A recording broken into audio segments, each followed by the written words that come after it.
just our basic. We are live.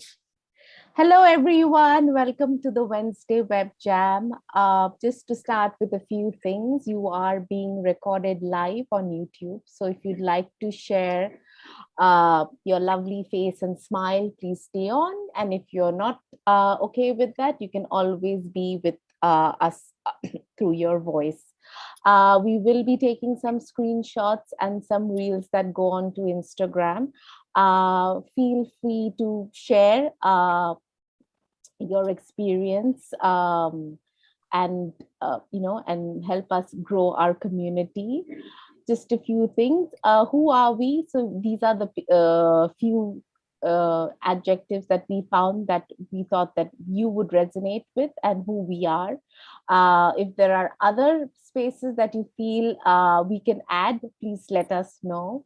Another space, be kind, be nice, be empathetic to one another, to our speaker.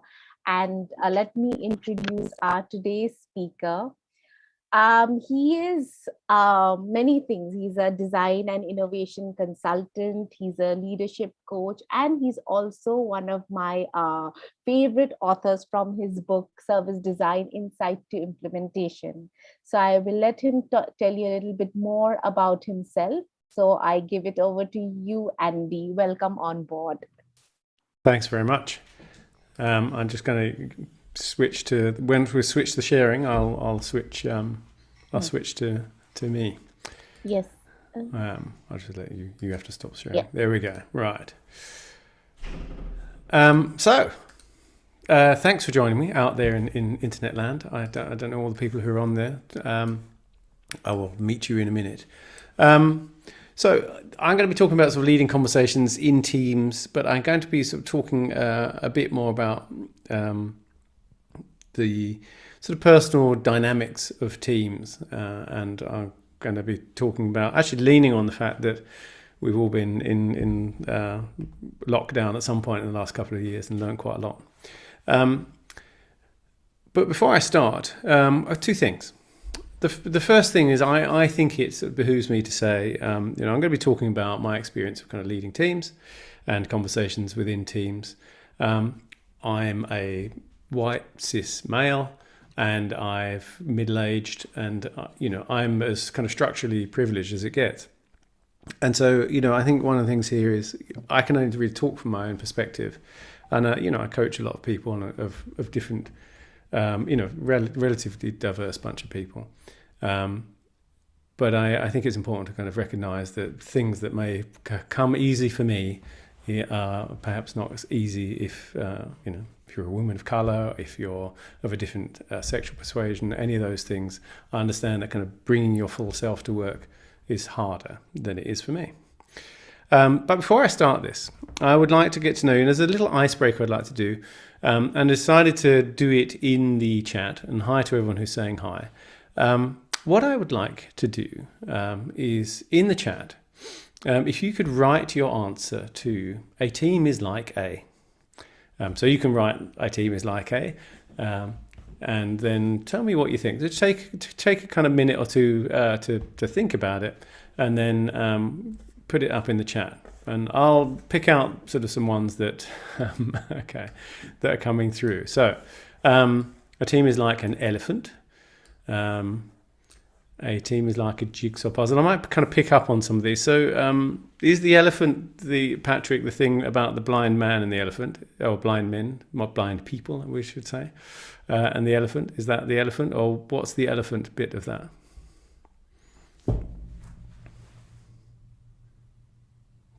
Patrick, I think you wrote the elephant thing. Patrick can't unmute, maybe. Okay, I will come back. So I'll come back to that one.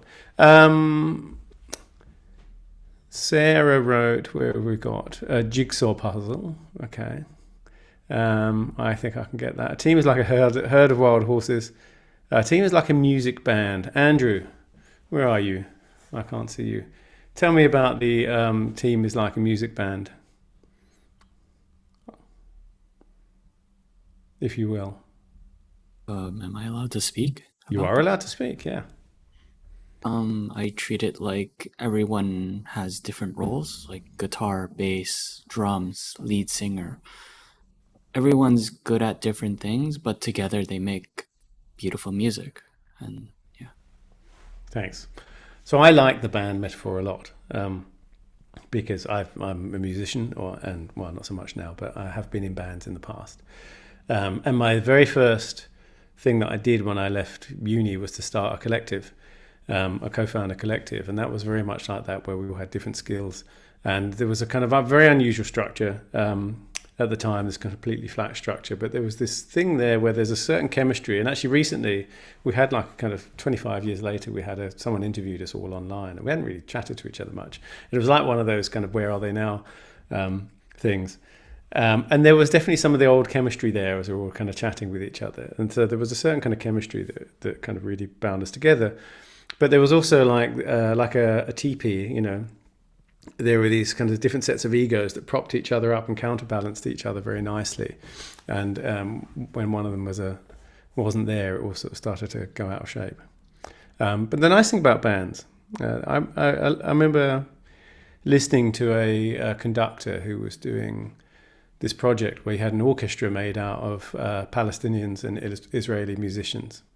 And so there's this whole thing about, you know, in an orchestra, everyone has to play the best that they can, but you can't all be soloing at the same time. Right? You have to listen to other people. And I thought it was a very nice analogy for the kind of work we do. Okay, so flock of birds, herd of cats, then moulding jello, then a precision watch. Okay, Sean, you might want to explain that a little bit. Where are you? Where are you, Sean? I can't see you there. Yes, thank you. Can you hear me? I can, yeah. I also like the band and particularly the orchestra metaphor. And I've worked in companies with a lot of smart people. So it starts out, you're herding cats. A lot of people have very strong opinions about their knowledge and what they're good at and how things should work. And you know, you're leading people that have been leaders of leaders. And to get them to work together takes a little bit of deconstruction. And so you've got to find that jello, you know, you put it, dissolve them in the jello, and all of a sudden it starts to, you know, be able to take a shape and a mold. And ultimately, I think that my experience has been with the right voice, people start to understand that the whole is bigger than the sum of the parts. And they take their orchestral part and it becomes a precision watch. Nice. Okay. Thank you very much. Yeah, that's an interesting. So this thing of kind of teams changing over time is really important, actually. And in fact, I'm not going to talk about it that much, but most people know of the kind of storming, norming, and no, I've forgotten what the other one is. Forming, norming, and storming. It's that way around. You know, you go through these different stages, and actually one of the kind of most difficult stages, I think, where teams are least effective is when they're being super polite to each other. Now, I don't mean everyone should be abusive to each other either, but there's a thing that happened in that group I was talking about that I was part of, had two sets of siblings in it and a couple. And so that was out of like 8 or 9 people.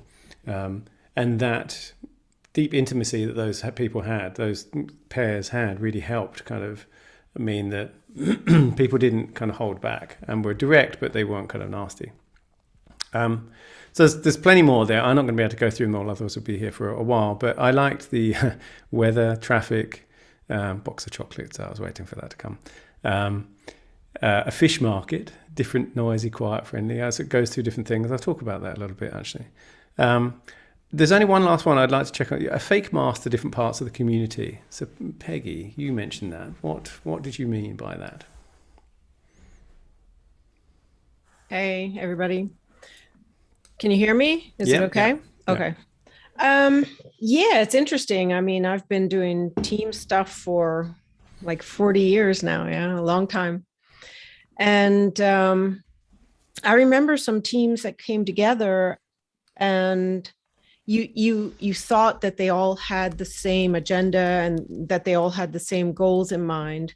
But when you dug deeper and you watched that very interesting activity that was going on, you could see that there was this mask, like, yes, we're all here for that goal that we want to do together, but actually they weren't. They were there, to take care of their own agenda. And that was really interesting, to try to work with that. So I thought I'd bring that up too. That's good. No, that's great. No, I like that. Okay. Thank you very much. No, I will talk a little bit. I'll touch on some of this in a second, I think. So, leading conversations. One of the things that I found leading teams, being a design director, where I was responsible for sort of one or two teams at a time, but a lot of other people in the studio, was that I could count probably on one hand the amount of times teams said, we're really stuck with this design problem. We don't know how to design this. Because most designers, well, once they have got some experience behind them, they mostly know what they're doing. And that actually all the kind of problems that teams had were people problems, not design problems. I say all, 90%, probably more. That was problems with stakeholders, problems within their own organization or our own organization, but also the clients. That was problems amongst the teams and all of that stuff. It was all kind of people stuff. And yet, actually how to deal with that isn't something you get taught in design school. So most people learn it on the hoof. What I talk about a lot in service design, and I guess I sort of approach this everything pretty much with this mindset, not service design mindset, with this kind of levels of Zoom mindset, is this idea that there are these different levels of Zoom. So, sometimes when I talk about service design, I describe it in this way, and I'll come back to the teams thing in a second, but you might be talking about a single touch point in my world, or a multi-channel service. So those touch points live inside that multi-channel service, which lives inside a business ecosystem. But that's living inside this much larger PESTLE ecosystem. And each of those things are nested, and they get sort of exponentially more complicated, or complex, I should say, as you move up. And so quite often, a lot of conversations about a misalignment of where your mind is at, or where your heads are at. And I put this up here because I use this quite often to have a conversation with clients around this, or with stakeholders around this, saying, which one of these are we having a conversation on? So a lot of what you're trying to deal with is recognize that you're probably not on the same level of Zoom, and you're probably not, and you're probably having arguments about things where you're talking at cross purposes. You're actually, and that you're misaligned in that sense. So the sort of first thing to, because quite often what a classic design thing is, we want to rejuvenate our business. Could you design us an app? Or those kinds of things, where the single touch point is meant to do the work of actually kind of something much more complex. Or vice versa sometimes. And designers are also particularly bad at kind of wanting to save the world with kind of one thing. But you'll also find that depending on, people work at different levels of Zoom, or at specific level of Zoom all day. So, classically, like a developer will be working often at a very kind of detailed level all day. And so to have a conversation about something more abstract up the top, sometimes it's quite difficult, and vice versa, right? They'll find that's why designers get told they're hand waving, which I do all the time. So, if I take a kind of classic double diamond design process, where do conversations happen? Well, we often kind of think, it's something like this. There's an initial briefing, we do some work, there's some kind of showcase in the middle, and then there's the sort of final presentation at the end, right? But actually, there's all these other things going on underneath. So with the team, you've got lots and lots of conversations happening within the team, all at these different times. And doing design work is, in some respects, a kind of an act of constant storytelling, where you're gathering stories from each other, you're gathering stories from the client, you're gathering story or stakeholder, you're gathering stories from through research. Oops, sorry, I've just jumped around. gathering stories through research, and you're then telling those stories back to the team, and then you're telling those, coming up with concepts, you're telling those stories back to stakeholders, and so on and so forth. And if you get it right, you're going through all these iterations of storytelling until you're telling the story back to those very customers that you, or end users that you researched in the first place. And so understanding not only where people are at in terms of the Zoom level, but understanding how far through the story have they been taken, and which bits are you belaboring, and which bits do you need to kind of catch them up on is really, really important. If you've ever, there's this expression in film or in writing, which is the difference between mystery and confusion. Mystery is where you're watching a film or reading a book and you kind of don't know what's going on, but you're not supposed to know what's going on. Right? That's mystery. Confusion is one of those films where I've got no idea what's going on, and I feel like I should know what's going on, but I've got no idea what's going on, and that's very frustrating. Right? And so understanding kind of, there's one thing to do a reveal, there's another thing to lose people. So thinking about the sort of sequencing and that kind of input-output of projects is really important. So that's not just what's the things we're going to do, what are the conversations we're going to have. There's probably plenty more, but it's also thinking about in what format should that take. The default, and now everything's on Zoom, right? But the default is somewhat we're going to have a meeting, we're going to have a call about that, right? And that's the default kind of business mode. I've once heard I don't know who said this, and I wish I could remember who said it. I once heard someone at a conference say this, so I don't want to take credit for myself, but I loved it, which was make every meeting a workshop. Every meeting should be a workshop. And I really like this idea because I like the idea that you should be trying to get something out of meeting together. Right? Sometimes it is, I want to get you up to date with this stuff when I'm presenting this stuff to you. And when I do my storytelling workshop, there's a whole thing in there around the call to action at the end, which is, if you're presenting stuff to someone or you're having a meeting coming together, what's the sort of so what behind that? And why are you doing this? Is it just because that's what you do? In which case it's a little bit mindless. How do you then have it much more mindfully, where you decide that you're going to have do this for a specific purpose? And that means you structure it. And that's why the idea of kind of every meeting as a workshop is a nice way of thinking about it, because in workshops you really think about the sort of input-output sequencing, and what it is you're trying to get out of every activity. So, I get a lot of clients saying, how can we be more innovative? That's a common thing. And I kind of thought about it a lot and tried to sort of boil it down. And one of the things I thought about quite a lot was this idea that when you flip it, it's the wrong question. When you flip it around and say, why aren't you innovative already? Why is this stuff not already happening that you want to happen? Everyone knows the answer. Everyone knows, well, it's because we're siloed, we have crappy tools, we have all these KPIs that are in contradiction with each other, and so on and so forth. But ultimately, I think I wrote an article about this, and I say an article, a blog post, a Medium post. I don't know what that counts as. And it was talking about this idea that innovation is conversation plus doing. And the plus in there is really important in the sense that what you're trying to do, when I say innovation, I mean sort of making stuff as a group of people. You need to have conversations, right? You need to be able to have the right conversations with each other. And that's really important. That's the sort of focus of today's talk. But also you obviously need time to do, and you need to do. But it's the back and forth between those two things that's really important.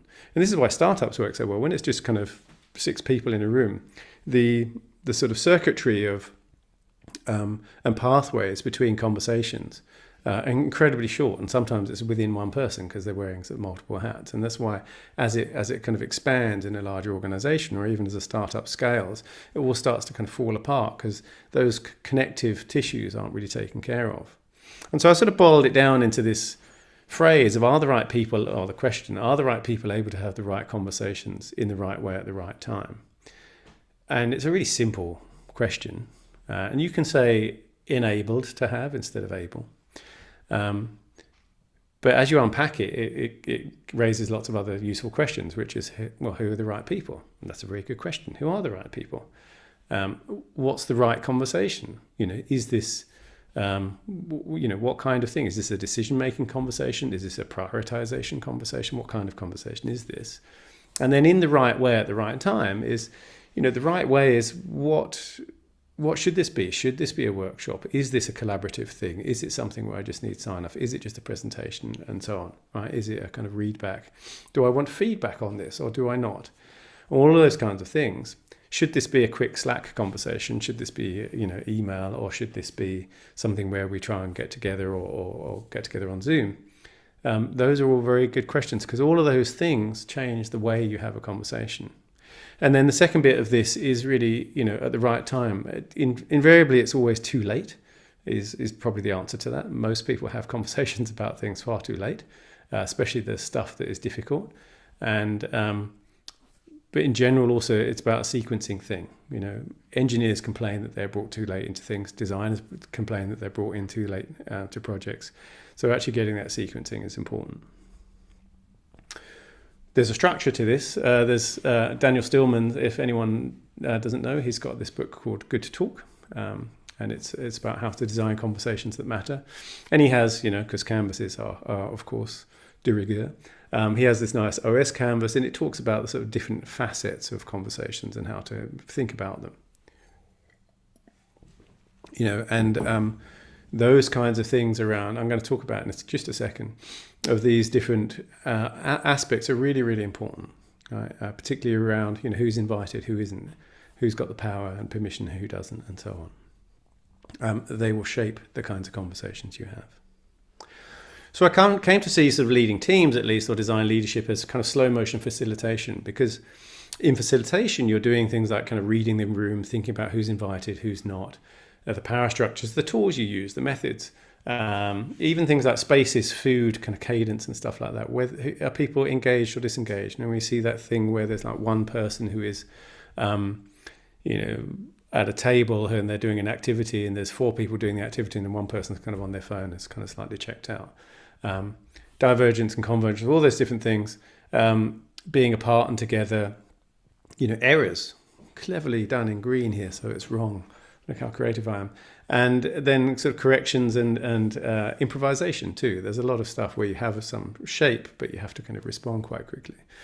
And it really helped me to think about it in this way, because I do a lot of facilitation, and quite a lot of designers do facilitation, to think this is kind of like facilitating a really long workshop, where I'm thinking about all of those things in terms of both a team and a project, but also in terms of the kind of longer term cadence of the organization, about sort of watching all of those different things and thinking, what can I do here to nudge this in different directions? How can I respond in different ways? And how can I feed back and kind of read back to that group? I talked about COVID. I think one of the interesting things about COVID has been, a small group of people sharing a space for several weeks, all with different needs and preferences, is kind of what's been happened in lockdown, and it's been had been a sort of shocker for some people. I thought it was interesting because a lot of, particularly design organizations, talk about, we're a family, and I think that's a tricky and sometimes difficult and even dangerous kind of metaphor to use, or analogy to use. This isn't my family, but there's a website of amusing, I actually should credit that, amusing kind of family photos, bad family photos. And the thing is about families is you've got an enormous shared history, right? Everyone knows, who's the youngest, who's the kind of funny one, who's the serious one, who's the one who gets upset about X, Y, and Z, right? You all know how to push each other's buttons. You've got this enormous history behind you. Everyone is very clear about the role that you play in the family. And in fact, that's a real kind of problem. You spend most of your life trying to grow out of that. And that's quite different from a team of people who, certainly in a large kind of group of people, you might, even in an agency that's maybe 60 people, you may all work alongside each other for ages and never actually work together until you're suddenly thrown together and sort of reconstellated on a project. But that, and this is true also in large enterprises. And so this sudden thing where you're kind of pretending that you're a family, that's why I was interested in the masks thing. You know, you're pretending you're a family, but you're kind of not really. I think is really problematic. And through my coaching, one of the things I hear, to Peggy's point, was, you know, a lot of people, particularly the coaches are in sort of Silicon Valley, everyone is pretending that they're crushing it and they're smashing it and all that kind of language. And, you know, they've got their side hustle. And actually, loads of them are all kind of very near burnout and nobody wants to admit it. And it's a terribly kind of toxic and unhealthy environment to be in. You know, and in that sense, it is similar to families that are totally dysfunctional, but everyone pretends they're not. And everyone always thinks everyone else's family is fantastic and much better than their own. There's a great Douglas Coupland book called All Families Are Psychotic, and I like the title. James Hollis, who I had on my podcast, he's a Jungian psychoanalyst, and he wrote this book, a very good book called The Eden Project. And he said, you know, most people experience their work environment as a society and not a community and suffer from the difference. And when I asked about this, you know, he was making the point that kind of the organization always asks you to love it, but it can't love you back. And that we have to be careful not to conflate the two, because a society is a group of people going about their business, doing things together in the same space. But a community is about people who depend on each other. And that's a very different kind of set of relationships. And work environments tend to be societies, not communities. And I'd argue that one of the shifts between teams that are kind of working quite well to teams that are really kind of bonded in that kind of band way that I was talking about right at the beginning is that shift into that community, that sense of there's something else that bonds us together other than just the fact we happen to work together. But one of the things you do in families is you negotiate boundaries. I don't have it here because I didn't want to show it, but a teenager's kind of bedroom, picture of a teenager's bedroom door that's kind of like, no boys allowed, and parents, you know, go away and stuff like that, the signs on the door. One of the things you have in families is you negotiate boundaries. And those boundaries are sometimes implicit, sometimes they're explicit. You know, some of the things you have to do in an organization, in a team, is really be clear about what those boundaries are. And one of my favorite things came from, I think, from Fjord in London. And it was brought over by Abby Hatter to Australia. And it was this idea of lion time and tiger time. And I don't know where this comes from. I don't know if it sort of was invented in the Fjord studio or not. But the idea is that lions hunt in packs and tigers hunt alone. And so what the team would do is say, okay, we've got up until sort of, you know, from 9 until lunchtime, we're on tiger time. And then after that, we're in lion time. And the tiger time was headphones on, focus time. And the lion time was like, okay, now we're going to have a discussion about stuff. And so I would walk into the project room as the sort of design director klutz, and I'd say, oh, Graham, can you just, and he would just go, it's tiger time at the moment. And I'd go, oh, okay, and walk away again. Because that was all negotiated up front and explicitly stated, it was great. It worked very well because everyone knew and respected that. And then people had that kind of rhythm that they needed, because, you know, you need some focus time. And not everyone's an extrovert, and some people want to go away and think, and some people actually have to focus on their work and all of that sort of stuff. And so having that sort of those customs and those transition spaces are kind of really important. And by transition spaces, I mean, you know, areas, sometimes physical spaces where you are saying, you know, when we're in this space. So some people, I work at home, you know, and I'm fortunate to have kind of a room of my own, a sort of different room. And when the door is closed, you know, I'm at work. I know some people who, you know, put on their shoes when they work at home, and then they put on their slippers when they finished work. You know, those kind of transition spaces to demarcate different modes. And it's one of the things that, you know, instant messaging and Slack and, you know, the proliferance of that so messaging into your personal life is really has really disrupted. It's actually one of the first things I get people to do in coaching is start to kind of create some of those boundaries. The other thing is personal needs. So when Teams is my daughter's little IKEA dogs, and when we moved to Australia, they all went into a container that took 3 or 4 weeks to get to Australia. I live in Germany now. We moved from Germany to Australia. And there was, she was feeling homesick in the early days, and there was a sort of moment when she was saying, I want my Hundi, it's German for dog. And was like, oh, they're in the container. And in fact, we had to go to an IKEA in Australia. Fortunately, these dogs, IKEA dogs, are available everywhere. But when we got there, they were all sold out, except for one on display that was actually, it had been screwed to a piece of wood on the display. And the very nice person in IKEA got up and unscrewed the display dog. I had to sew up the wound again, but then she had her kind of hund until the others arrived, and then she had a family of them. And we think, when we think of families, we know those personal needs of each other.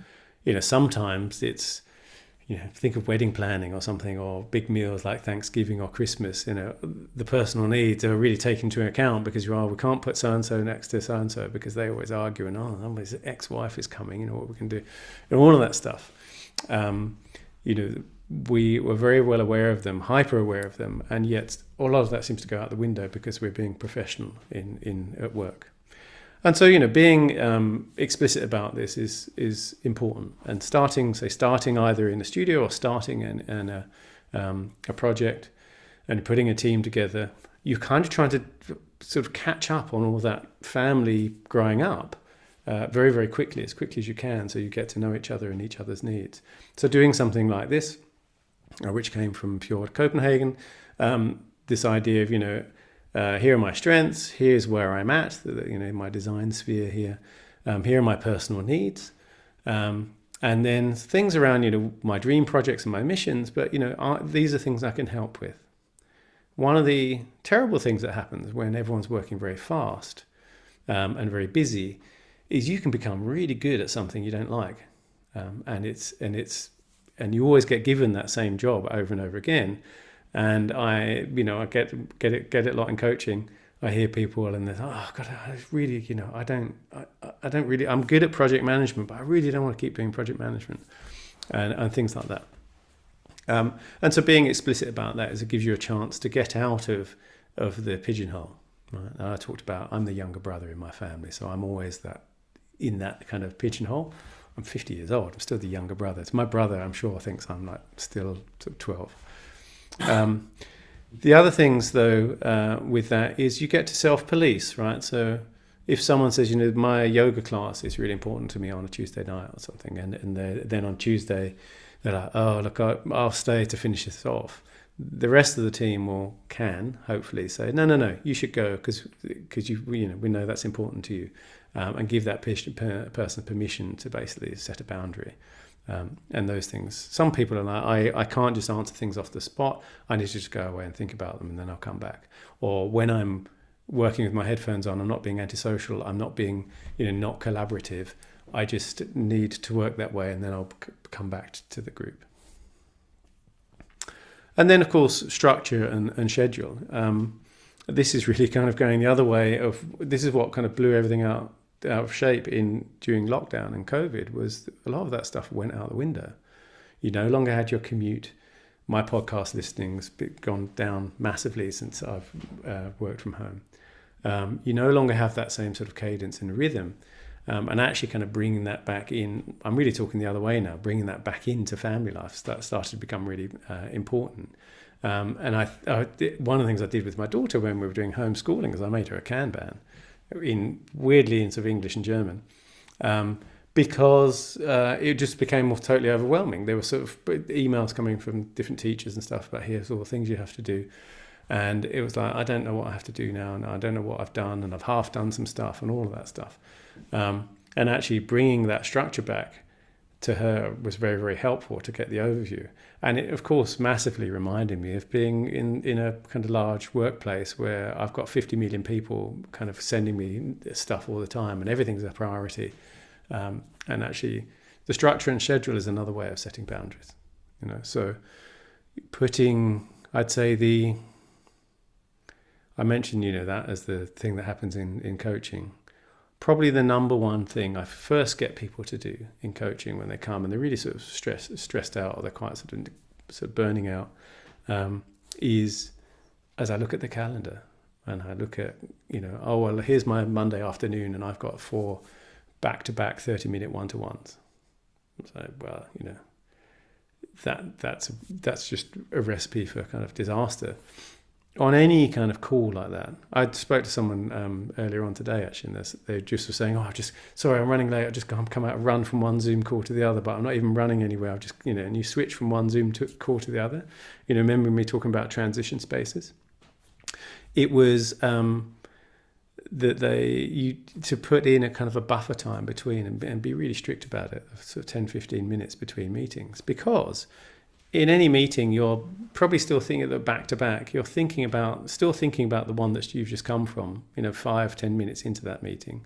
And you're thinking about the one you're about to go to 5, 10 minutes before the end. So there's like a golden period of about 10 minutes in the middle where you're actually concentrating. And the rest of the time, you're really distracted. So, creating those buffers becomes really important. So I've been talking quite a bit. What I would like to know is from you, I'm going to stop here. I would like to know about your rituals, tips, methods, and experiences. So there is a mural that I set up, and maybe we could pop the link in here. Yeah, there you go. Before you run off to it, I can show it to you actually. Let me just do a new share. Actually, let me just give you the instructions first. I'm going to break you out into groups. There'll be kind of groups of about, we'll see how many people are in here, probably about 3 or 4. And I'd like you to kind of have a chat with each other and discuss your own experiences of working in teams. What have you found difficult and how did you deal with it? I'm sure everyone's got some war stories. It's very, very helpful to share them. When I said about everyone thinks everyone else's families are much better than theirs. My wife is a psychoanalyst, and I know that that's not true, that everyone's messed up and everyone's dysfunctional. All of those families are a mess. So it's actually quite refreshing to hear it from each other. But then also, you'll see the board is divided into 2 halves. So on the left-hand side, it's your challenges. And on the right-hand side, what kind of rituals, tips, and methods have made for good team experiences. I'll put 15 minutes here. Just take like 5 minutes for each one, and then we'll come back for the kind of a little bit of a chat about it at the end. Okay, so if we could break people out into the message board. Yes, I'm just going to put people into the breakout rooms now. Yeah. So there are about 3 to 4 people in one breakout room. Yeah. So you'll see, I've just shared it quickly. You'll see I've put them in different groups, so you can just do your challenges. On just choose whatever group you're in, and you can do your challenges in here. You can always expand a bit. I left a bit of space, and then some of your favorite rituals on the right-hand side. Okay, off All right. People go. Have fun. I'll see you back here in about 10 minutes.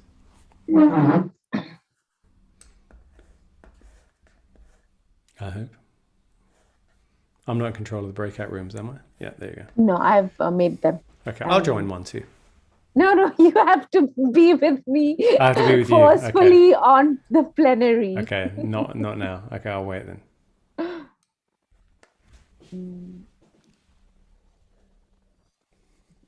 I was looking forward to hearing some tips. Well, they'll all be on the board. They'll all be on the board. So yeah, and I'm sure we'll have some interesting discussion in the plenary as well. That was quite, it was an interesting conversation, Andy, because I felt that a lot of us were resonating with a lot of things that you said in terms of team dynamics, behaviors, experiences, and it's interesting to see how it's not culture specific, how people across, like various teams in various cultures go through the same thing.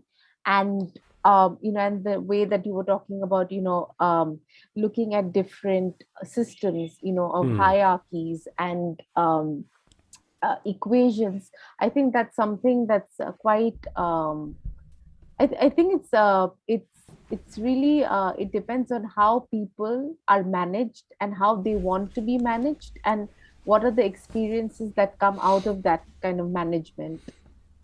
Yeah, one of the things the reasons why in my coaching I talk quite a lot about, people's personal lives and what kind of complexes they have and what kind of triggers them and stuff is because I think that, I'm coaching design leaders, right? Our first experience of people who are in charge of things around here are our parents. And so a lot of the things, and that's why I was sort of talking about the families before, a lot of the dynamics that we know about groups of people together with some kind of hierarchy there actually all go all the way back to kind of families. And so if you have kind of really if you have sort of certain patterns in your relationship, say with your parents, or your parents were a certain way with you, you'll find at times of stress in particular, you start kind of, so any parent knows this, right? You end up saying the things that you swore you'd never say. Your parents, you just repeat the things that your parents used to say to you as kids. And you always said, I said I'd never say that. I caught myself the other day saying something to my daughter that my dad used to say, and just to turn a phrase, it wasn't anything kind of bad really. I thought, so we repeat those patterns all the time. And particularly when we're stressed, because that's the way the human brain works, is we sort of reach for patterns when we're stressed. And so I think it's really important to become more conscious of those because they have a couple of things. One, they're the role models, right? They're the patterns that we draw upon. But the second things, those are the types of behaviors that are normalized sort of internally in us. So, you'll see some families are very extroverted in the way they express feelings for each other, right? Very huggy, kissy, and all that sort of stuff. For other families, they're not like that at all. They're much more formal. For anyone who's grown up in each of those families, whatever one they grew up in is the norm. And so it's challenging to have the other one. And this is really what happens in teams as well. And that's why that kind of initial bit of being much more kind of explicit about, hey, this is who I am, these are my needs, is so important, because you're trying to kind of catch up on that stuff early on. And I think this is why this stuff kind of resonates with people too, because we've all had that experience with our families. But then I would like to ask you, whose responsibility is it? Is it the organization or the team leader to bring about this culture of comfort within a team? Because like you were talking about boundaries, I think personally people as individuals also need to set their boundaries. And it's also the responsibility of, let's say, the leader to create those boundaries or non-boundaries for their teams to work more effectively. I just circle back on the kind of first thing, and I'm not sure that the goal of a good team or effective team is to be comfortable necessarily. I mean, I think some of the, when I talked about this group that I was part of, and you look at some bands and stuff, and it's often terribly argumentative. There's often quite a lot of friction there, but somehow there's an underlying respect there that sort of holds it together. Excuse me. And actually, being comfortable is often not a terribly kind of great place for teams to be in, because they kind of don't challenge each other. But I think comfortable being open and candid with each other. I know there's the book Radical Candor, and I don't entirely subscribe to it, because I think there are times when one person's candor is another person's bullying. Right? It's very easy to kind of dress up candor. I'm just saying it like it is. I'm just telling it like it is. I'm just saying what I think. Isn't an excuse for being mean to someone, right? I think to that extent, having something structural where you say this is how we do this, and being explicit about it is very, very useful, because it gives everyone else a thing to point to. It gives everyone else some structure to look at. And sometimes having like a team manifesto on the wall or whatever it is like, we said we wouldn't do this, or there's literally there's a thing we agreed up front, and this is the thing we're gonna I can point to when in a moment of stress where we're kind of breaking that rule or whatever it is, principle. So some of that is to do with the teams, but they need to often be enabled. And I prefer to think of leadership as enablement rather than leadership, because enablement is, when we talk about enabling people in a positive way, we also talk about it when someone's an addict or something, that you enable them by going, oh, come on, it's just one more drink or whatever, to an alcoholic. The enabling has the toxic side to it too. Enabling bad behavior can be just being passive and not calling it out. For example, if you think about structural racism or sexism, then enablement is also about setting things, not kind of doing it for them, but it's kind of setting up the structure where people feel like they are able to do this. And again, having some of that there. So, for a leader, if a team is, I talked about the facilitation thing. Sometimes teams are in conflict, and conflict's not necessarily a bad thing. Conflict is showing you that there is something there that is unresolved. And so a really good leadership is really about facilitation of like, how do we get those people kind of there? Yeah, and it's also giving the voice to a lot of people, through conflict, to kind of, see what is required and what needs to be changed. Yeah, that's right. And but that a lot of that sort of facilitation role actually is about, a lot more about kind of asking questions. I think one of the things you do sometimes find that sometimes teams are what I call a bit sort of gaseous. They're all up in the air, and sometimes sort of imposing a structure on them really kind of helps, because immediately they start sort of knocking up against that structure, and then so something like it happens a lot. The only time that's really the design problem thing happens is with synthesis. Often teams get kind of all over the place, and one of the things I used to do is come in and say, here's a template. Let's use this. Let's have the top 3 needs and opportunities and whatever. And invariably within an hour that someone from the team would go, oh, we changed your template, it wasn't really working for us. And that's fine, right? The whole point was imposing some structure on them helps them find their own edges and kind of and find their own structure. Otherwise they're just all over the place. And then sometimes it's the other way around, where they're kind of all stuck, quite rigid, and they're sort of really dogmatically following a method. And it's not really getting them anywhere, and there's not much creativity there. And sometimes you need to kind of throw it all up in the air and sort of give them a shake. And so that's why I think it's a bit more like facilitation of where are they at in the kind of cadence of things, where's their energy at, and what do they kind of need to sort of move them to the next stage at that point. But it's not kind of telling them what to do either. Yeah. What's your most, let's say, memorable experience building this kind of team structure?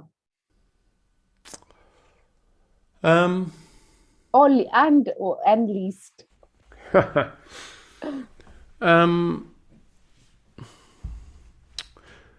think the thing that made me realize that it was important to actually, the thing that made me realize that I was, when I first got into the leadership role, I was quite young. I was a bit too young, I think. I was like 29, 30 maybe, 29. And I hired lots of kind of really great people, and they were better than me at the things they were doing. And but I had this kind of paranoia that when I was giving them feedback, that if they turned around to me and said, well, you do it, then I wouldn't be able to do it. And I kind of felt like I should just be able to sort of leave them to get on with their stuff and do it really well. But I realized at some point that people get too close to their work, and everyone needs some kind of feedback and some kind of direction, or even if it's a sort of sounding board. So if someone can't decide between 2 things, and you say, well, I think this one's working better, and then they argue with you about why you're wrong, well, then they know, well, actually it's the other one that they really kind of favor and have got a stronger argument for. And I realized that that's actually, everyone needs that. You need that kind of sounding board and foil. And at that moment, I realized that I was no longer really kind of designing hands-on. What I was sort of designing was through the team, or I was designing the team. And so that actually how to then structure them and how to kind of work with them and all the stuff I've just been talking about was my sort of design material, if you like. So I think that was a kind of eye-opener for me. I think the I don't know if I can't think of a least memorable one, because it's de facto not memorable. I do remember actually that one team where we didn't Okay. Let me rephrase it. Maybe not least memorable. Something that you could have done better. I'll use the Stanford style of looking at I think I just selected my feedback. AirPods by accident. And the project sort of stumbled forward, and then it just kind of stumbled forever on. I have, when you kind of, I don't know, you trip on something and you stumble forward and you just keep stumbling and eventually you fall over, right? Because you can't ever quite get your balance. I think that's kind of what happened, on that project. So I learned the value and importance of it. Yeah, I think that's the most important thing, that even through challenges, we understand the value, and I think the fact that we can use it in another space and in another experience. You don't see it at that time because things are quite heavy, but later on, I think that's the good thing about challenges, is that it makes you learn and you do better. Should I tell people that we're giving them Yes. a minute more? Yeah. Hi, Annie. How are you doing? Hey, Andy, long time no see. Long time hi, no see, Anna. yeah. Good to see you. Yeah. Years ago. It has been a few years. I've been to Australia and back since we last met. Oh my God, yeah. Yeah. I was trying to remember where we met the last time. I think it must have been Switzerland. It was in Lucerne in Switzerland, yeah. Yeah. Indeed. Yeah. Fantastic. Great to see you.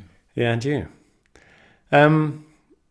I would think, well, how are we doing for time? Do you want to get people back in? And Yes.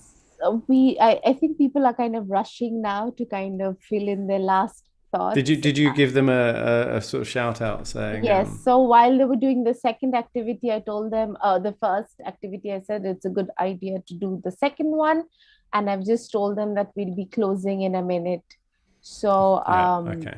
we can definitely do some popcorn feedback now. We have about 5 to 10 minutes. Okay. Yeah, 5 to 7 minutes. Right. Yeah, let me close the room so you can. It is. I will keep. Shall I keep sharing? I'll keep sharing the mural. Yes. As my screen we'll share. also be posting this mural later on our website. I'm just going to close all the rooms down. So Anna, we've been having a very interesting chat about teams, dynamics, behavior. So it's been great. Look at Fika, all ready to share. You're going to be the first one. So be ready. Yeah, we just started with the green sticky notes, which were so much fun to do. Yeah, they're much more. They leave you with. That's why they were second, because they leave you with a sort of positive end rather than just like, oh, isn't it all just shit? We didn't save enough time to fill in the green stuff. That's always a complaint that we get. There wasn't enough time. No, but you know what? People always spend way too much time about all the negative stuff. It's a lot easier to be negative than it is to be positive. So I disagree with you, Andy. Very good. I see what you did there. Okay, so I think most people are getting back. You're probably all in the mural anyway, but I'm going to share it so that we can kind of look around. What I'd like to, does anyone want to start with either an interesting challenge? So I'm looking around. I think a lot of the challenges are pretty common. And a lot of it's around time, a lot of it's around kind of engagement and so on. And actually clarity came up a few times too. Hard to get everyone working in the same way. And alignment is the other thing that happens quite a lot. Does anyone got an interesting sort of one that a challenge that stuck out as a something you thought, oh, I hadn't really thought about that before, or everyone in our group talked about this?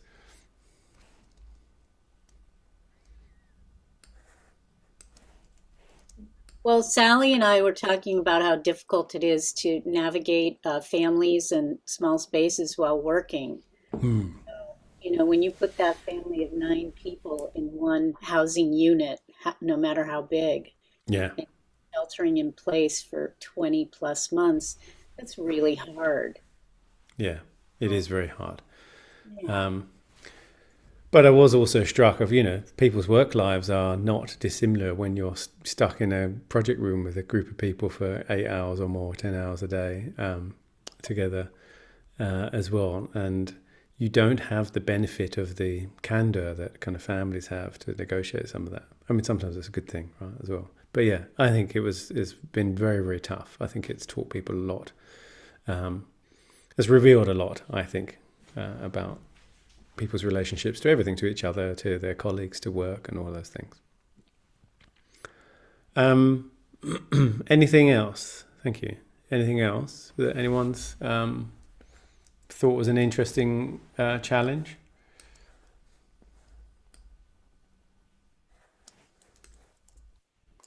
have just a short comment regarding the group 7 back-to-back meetings with no breaks.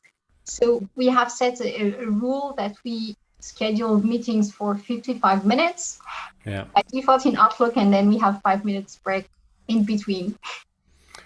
Someone might correct me if I'm wrong, but I believe when you've got a sort of 365, Outlook thing running, you can actually do it server side. No IT department seems to do this, but server side, you can set it up so that you can't book meetings closer to each other than like 10 minutes to each other or something. The way around it is to have a shadow calendar, by the way. So you have, you can have multiple calendars often that show up in Outlook or whatever. But so when a meeting comes in, you make another meeting that is exactly at the same time but slightly longer at either end, that also shows you as busy, and that's how people can't do that. Shadow calendars, big fan. I'm a big fan of using. Actually, I think it was Mike Montero who talked about this. About calendars are seen as additive things. I'll just put in a point, can I just book some time in your calendar? Just put a thing in your calendar. But actually time is obviously a kind of fixed thing. And calendar should be seen as subtractive. Can I take an hour of your time out of your life? Is a much more, it's really what's going on. So I'm big on using calendars as a kind of defense mechanism. Okay, talking of tips, I would like to have a look at some sort of, anyone got some interesting rituals or tips or something that came up in their group? One of the things that our team is struggling a lot with is when you're working in this environment where you go back to back in meetings, the bit that seems to be missing from our end is anyway all the water cooler type conversations, the little chit chats, the little sort of in between conversations, the completely random stuff. So we've actually added those into our daily stand-ups. So that's how we often start our day, with a little sort of banter or chit chat, and it seems to gel, make the team feel a bit more bonded and gelled, and like we've had that outlet. Yeah, and that's also what I meant by transition spaces a bit too, it feels, in Harry Potter, for those, I don't know who hasn't seen Harry Potter here, but in Harry Potter where they disapparate and they all sort of, spin round and suddenly you kind of teleport to somewhere else. I always feel that, one of the things of Zoom is it feels a bit like that. You don't have the kind of natural thing. It was actually my analyst said this to me once. I said, it feels a bit weird, doesn't it, to just close the Zoom, the call, the video call, because you don't do that. You don't pull a curtain down in front of people or shutter down, or unless you're kind of working in the post office, you don't kind of pull the shutter down into someone's face. And in fact, that example of the post office or a bank where you get there and feels really offensive. Right? But that's kind of what happens in Zoom. And she said, that's because normally what you do is you are talking to someone face to face, and then you agree that the time is over. You stand up and you walk side by side to the door, and then you have this final moment to turn to each other and say goodbye. And then one of you turns their back whilst the other one closes the door. So you never get the kind of door in your face. You don't stand there until the person's closed the door in your face. And I think, it's a subtle thing, but these cultural kind of cues of how we interact with each other, they're really kind of, if not hardwired, they're certainly wired very, very early on in how you interact with people. So yeah, good one. Nice. Anyone else got one? There was one, otherwise I'm going to pick out. I can maybe share something. In our group, we were talking about how introvert and extrovert plays into team dynamics. Yes. And actually, while talking through it, all the tips we had for approaching introverts actually work for everybody. And it made me think that when COVID started and I had to work at home, we started to really design our interactions. So we started to become more mindful. What's the intent of this meeting? Who is attending? What kind of approach fits? And matching the energy you want in the session with the type and the form of the session.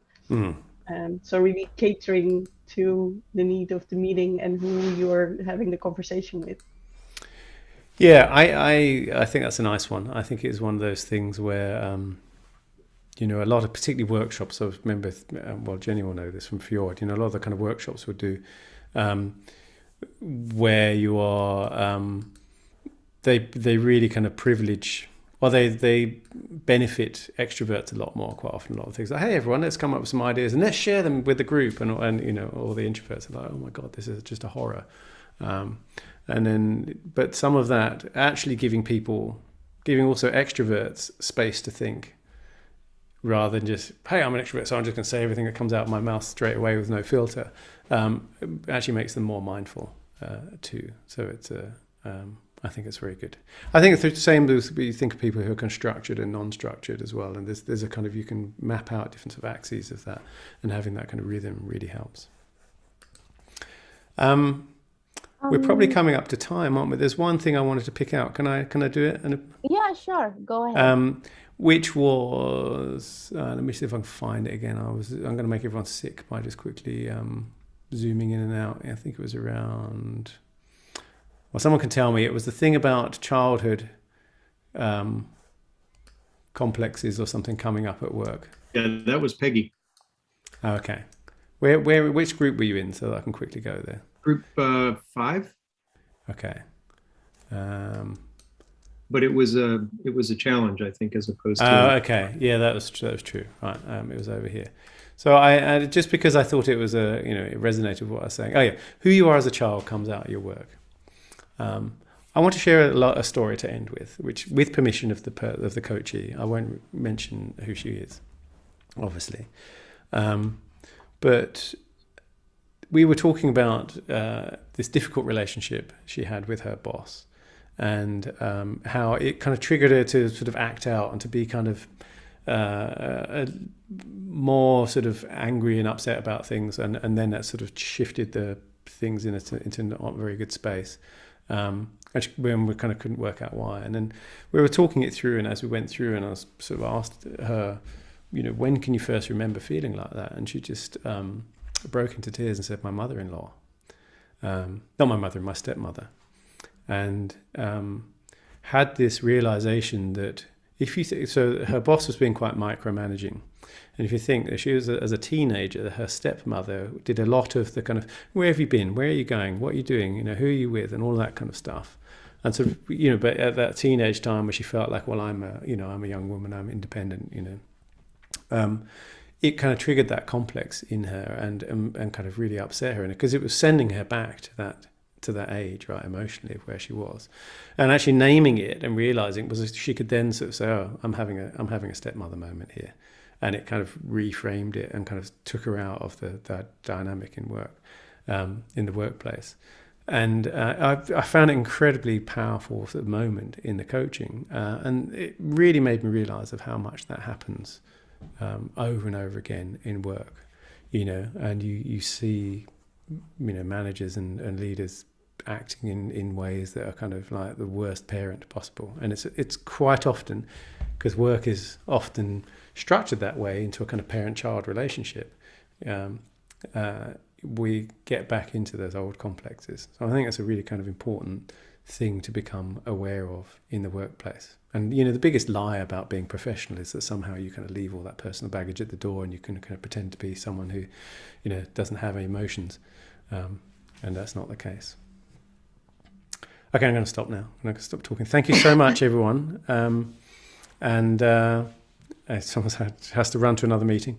I'll let you wrap up. I'll stop sharing. Yes, thank you, Andy. That was a really immersive conversation, which we will carry on to the backstage. I'd like to introduce our next session, and I give it over to Yunyan. Thank you very much. Our next session next week will be on followership. And how did we got that idea? Well, you know, after Cecile's beautiful session on leadership, I received many offers to attend leadership trainings. I received many invitations to design leadership sessions. I got questions how to lead a WWJ community, making me think, what is leading? And having my portion of philosophers this week, I asked myself, what is following then? So this question led to a big rhetoric question of to lead or not to lead. And I was not going to keep this question for myself. I shared it with Manfred and Cecile. Manfred, would you please share your view on followership with a few words? Well, thank you. Well, first of all, of course, I'm a leadership coach. But the thing is, in order to become an effective leader, you have to have learned to be an effective follower.